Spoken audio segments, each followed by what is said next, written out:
Bonjour à chacun de vous qui écoutez Eva en ligne. Mon nom est Marc Guillemette, je suis pasteur à l'Église Vie aujourd'hui et comme vous, je l'espère, il me tarde de reprendre une vie normale, sans confinement. La vie chrétienne est bouleversée par cette pandémie. La communion fraternelle est un très grand morceau de la vie chrétienne et elle nous a été enlevée pour un temps. Jésus a dit ce passage qui est très important dans l'Évangile. On le trouve dans Jean 13. Jésus a dit, « Je vous donne un commandement nouveau. Aimez-vous les uns les autres. Comme je vous ai aimé, vous aussi aimez-vous les uns les autres. Et à ceci, tous connaîtront que vous êtes mes disciples si vous avez de l'amour les uns pour les autres. » Or, avouons-le, c'est très difficile de pratiquer cette ordonnance de Jésus à distance et de se faire reconnaître comme un vrai disciple du Seigneur en étant seul chez soi. J'ai hâte de côtoyer mes frères et mes sœurs dans la foi, dans le cadre d'un culte, d'un repas communautaire, d'une réunion de prière ou d'une simple fraternité. Même si parfois la proximité peut engendrer des blessures, des conflits, des différends entre nous, non pas par méchanceté, mais parce que nous sommes des enfants maladroits et pas encore parvenus à la stature de Christ. Mais quoi? Si nous devions être parfaits ici-bas, Jésus ne nous aurait jamais donné le commandement de nous aimer les uns les autres comme lui nous a aimés. Malgré, donc, les contraintes de la chair, il y a un réel plaisir d'être ensemble. J'espère que vous en conviendrez. Pourquoi? Parce que nous avons besoin de partager notre foi avec les autres. Parce que l'Évangile, ça se vit en communauté, en Église. Parce que l'Esprit Saint nous anime d'un amour sincère envers ceux qui appartiennent à Christ. Et surtout, le plus important, lorsque nous sommes réunis ensemble, Jésus est au milieu de nous. Amen. Que ce jour vienne donc bientôt où nous serons réunis. Aimez-vous les uns les autres, c'est probablement la phrase que le monde a le plus retenue de l'enseignement de Jésus-Christ. Combien de fois j'ai entendu ce faux raisonnement de la part des gens à qui j'ai annoncé l'Évangile?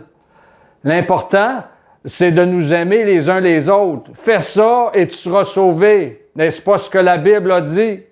Vous avez entendu ça souvent comme réplique également, j'en suis convaincu. Non, désolé. La Bible ne dit pas qu'on est sauvé parce qu'on aime les autres. Aimer les autres, c'est une conséquence du salut. La Bible dit qu'on est sauvé par grâce et non par le mérite des bonnes œuvres. Nous sommes sauvés par grâce par le moyen de la foi en Jésus-Christ. Cela ne vient pas de nous ni de notre amour envers les autres. C'est lui, Jésus, qui a satisfait à la justice divine pour nous. Et de plus, le commandement que Jésus a donné dans Jean 13 n'est pas adressé au monde entier. Il est adressé à vous, à ceux qui sont sauvés, aux disciples qui doivent impérativement aimer ceux qui, comme eux, sont devenus des enfants de Dieu. L'amour envers les disciples de Christ confirme notre statut de disciple de Jésus-Christ. Il y a juste, de toute façon, un chrétien pour aimer un autre chrétien.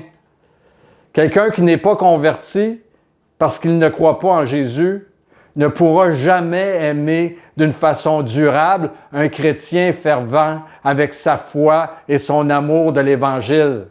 Tôt ou tard, ça va lui taper sur les nerfs. Tôt ou tard, il va y avoir embrouille. On ne peut pas marier l'eau et le feu.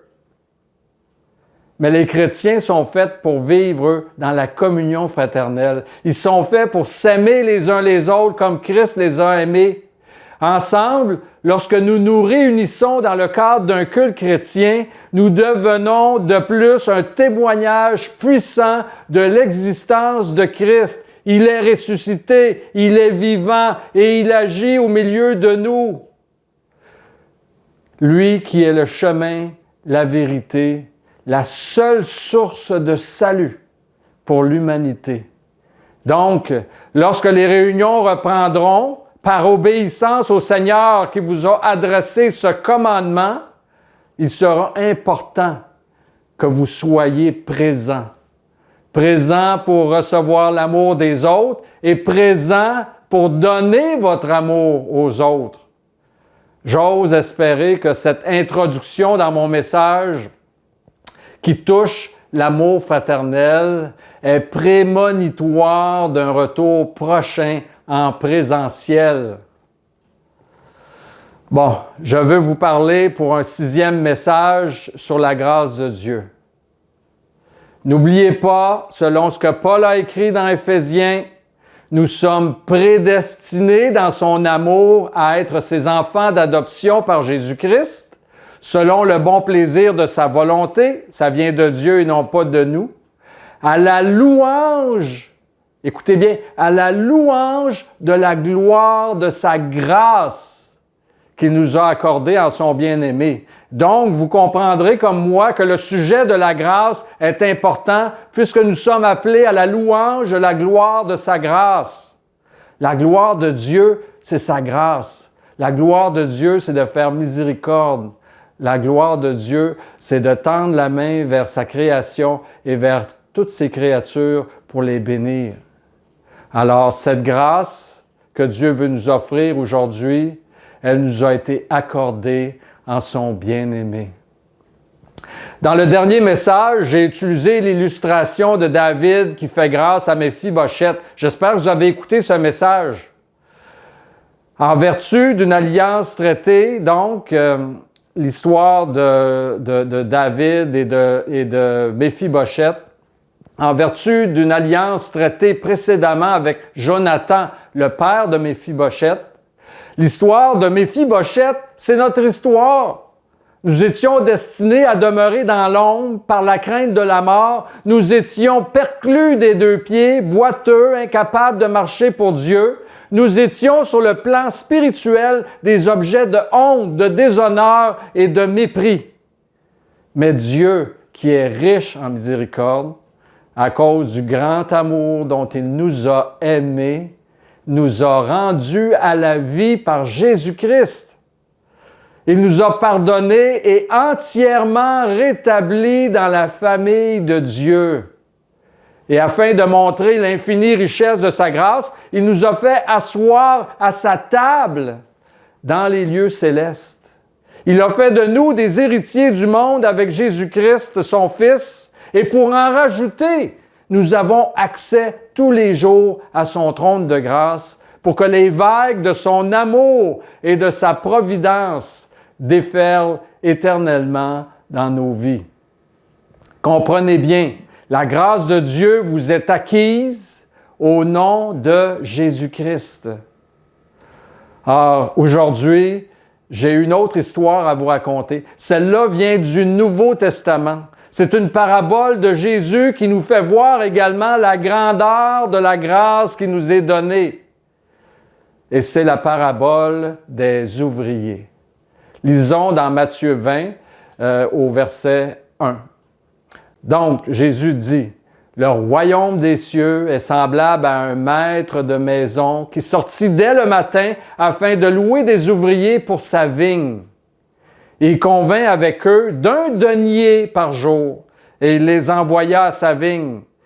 Il sortit vers la 3e heure et il en vit d'autres qui étaient sur la place sans rien faire. Il leur dit, « Allez aussi à ma vigne et je vous donnerai ce qui sera raisonnable. » Et ils y allèrent. Il sortit de nouveau vers la 6e heure et vers la 9e heure, et il fit de même. Étant sorti vers la 11e heure, ça c'est la dernière heure de la journée, il en trouva d'autres qui étaient sur place et il leur dit, « Pourquoi vous tenez-vous ici toute la journée sans rien faire? » Ils lui répondirent, « C'est que personne ne nous a loués. » « Allez donc, vous aussi, dans ma vigne, leur dit-il. Et quand le soir fut venu, le maître de la vigne dit à son intendant, « Appelle les ouvriers et paie-leur salaire, en allant des derniers aux premiers. » Ceux de la 11e heure vinrent donc et reçurent chacun un denier. Les premiers vinrent ensuite, croyant recevoir davantage, mais ils reçurent aussi chacun un denier. En le recevant, ils murmurèrent contre le maître de la maison et dirent, « Ces derniers n'ont travaillé qu'une heure et tu les traites à l'égal de nous, qui avons supporté la fatigue du jour et la chaleur. » Il répondit à l'un d'eux, « Mon ami, je ne te fais pas tort. N'es-tu pas convenu avec moi d'un denier? Prends ce qui te revient et va-t'en. Je veux donner à ce dernier autant qu'à toi. Ne m'est-il pas permis de faire de mon bien ce que je veux? Ou vois-tu de mauvais œil que je sois bon? Ainsi, les derniers seront les premiers et les premiers seront les derniers. » Cette parabole était plus facile à comprendre à l'époque de Jésus qu'à la nôtre. Laissez-moi vous mettre en contexte un instant. La précarité du travail aujourd'hui n'existe plus comparativement à ce qu'étaient les conditions d'emploi avant l'ère de l'industrialisation.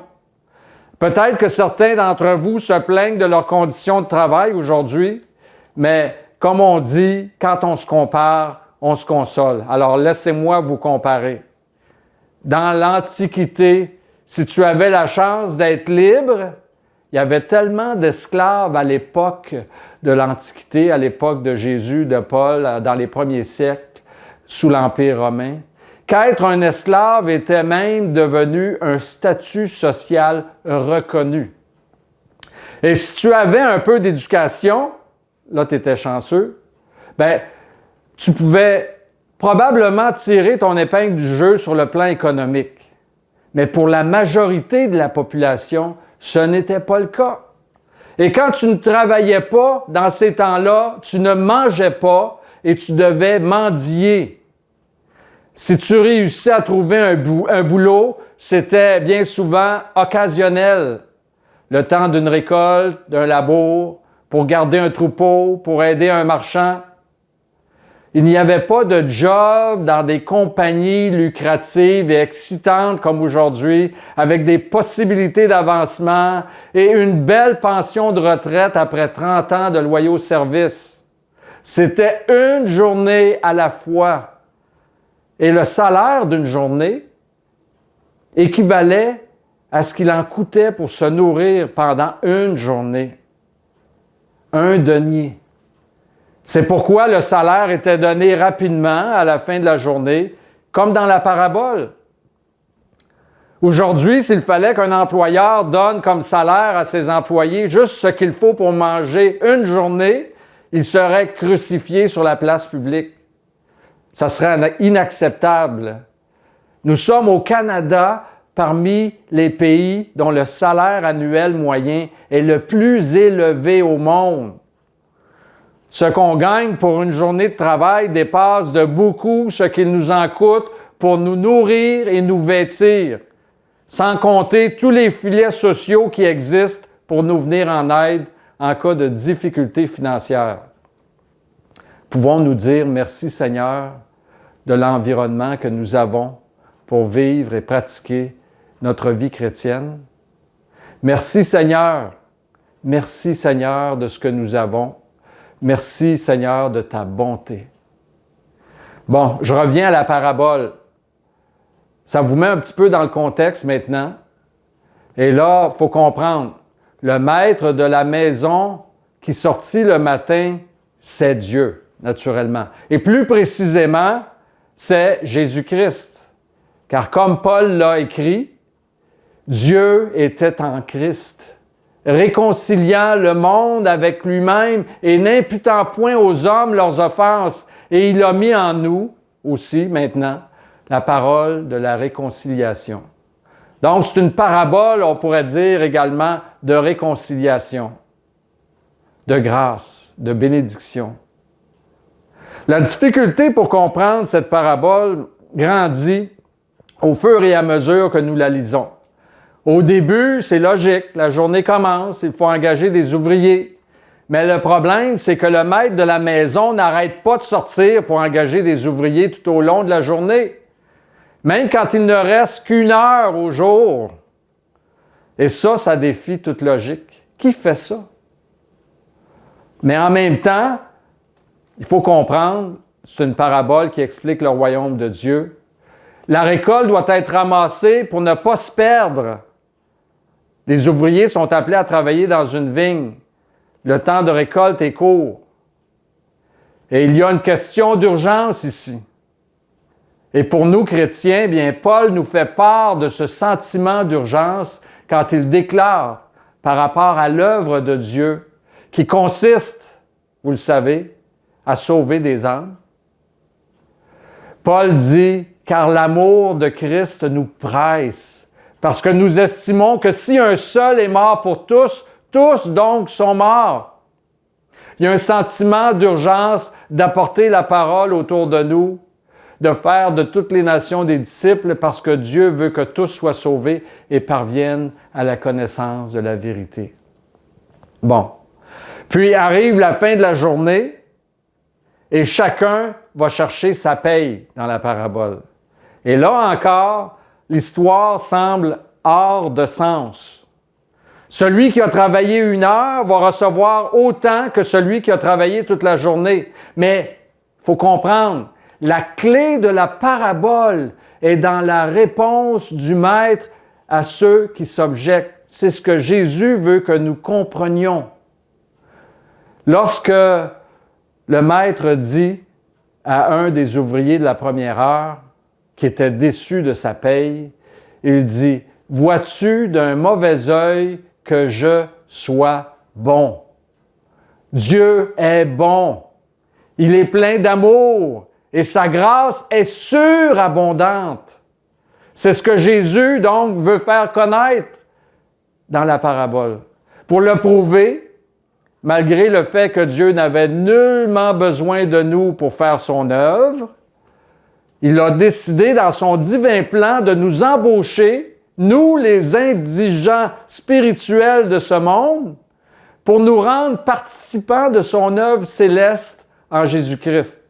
J'espère que vous réalisez ça. Vous êtes entraînés dans un plan extraordinaire, dans une œuvre extraordinaire. Et encore une fois, la générosité du Maître est criante dans la parabole. Restez avec moi encore quelques instants et vous allez comprendre. Premièrement, dans l'entreprise de Dieu, la loi du mérite n'existe pas. Il faut bien comprendre ces choses. Sachez que Dieu n'a aucunement l'intention de nous rémunérer pour ce que l'on fait sur la base du mérite. Ce qui prévaut dans le royaume de Dieu, c'est la loi de la grâce. Tout ce que nous recevons nous est donné par grâce de la part de Dieu. Être embauché à la première heure dans l'œuvre de Dieu et devoir subir la chaleur du jour pendant 12 heures, c'est une grâce.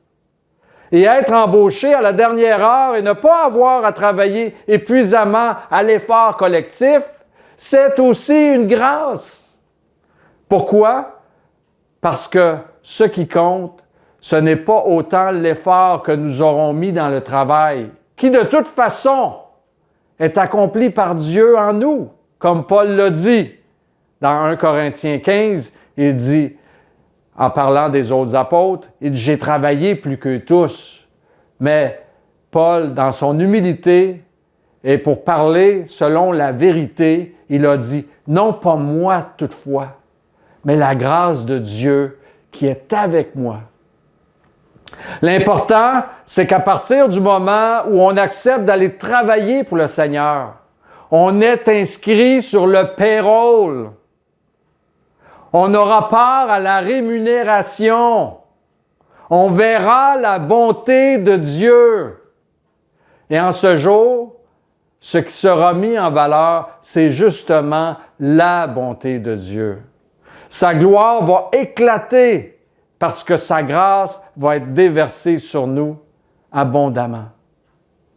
Croyez-moi, en ce jour, il n'y aura pas d'ouvriers insatisfaits. Nous allons tous devenir des adorateurs éternels de Dieu, dévoués à la louange de la gloire de sa grâce envers nous qui avons cru. Je ne sais pas pour vous, et je ne sais pas à quoi vous vous attendez comme chrétien, mais vous avez été engagé par le Maître dans sa vigne. Vous prenez votre vie chrétienne à cœur et vous travaillez à votre salut avec sérieux, en vous dévouant, en renonçant à vous-même, en vous chargeant de votre croix. Bravo! C'est ce que vous devez faire.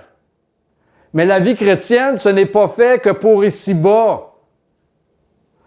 C'est fait pour que vous puissiez participer à la vie à venir qui va commencer par le jour de la rémunération divine.